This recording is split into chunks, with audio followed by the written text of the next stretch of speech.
Every year, the people of a small village in Vietnam would stage a festival to worship Buddha.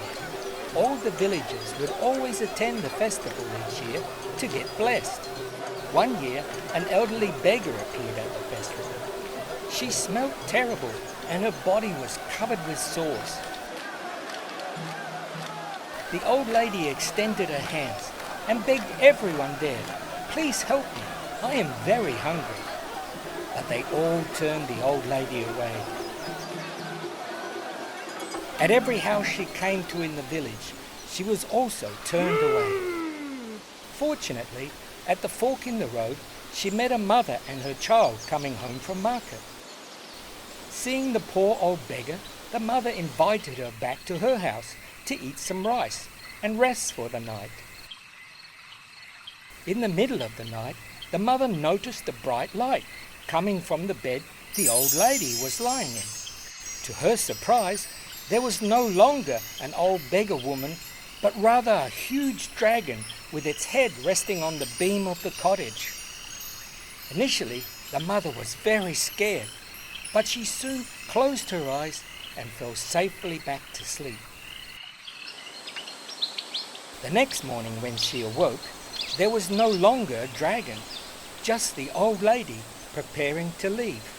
The old lady told the mother there was going to be a great flood in this area, so she needed to spread the ashes from this bag around her house to keep both herself and her house safe. "But what about the other villagers?" asked the mother.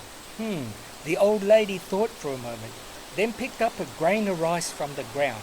She bit it in two and gave the pieces to the mother.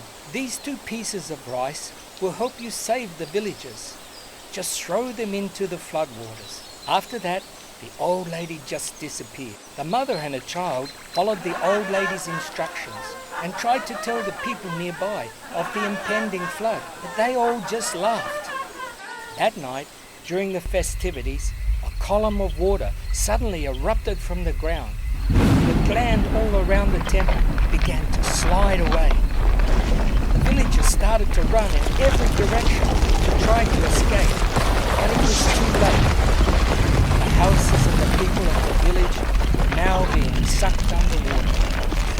However, the small house of the widow remained safe and dry, as their little piece of land kept rising higher and higher.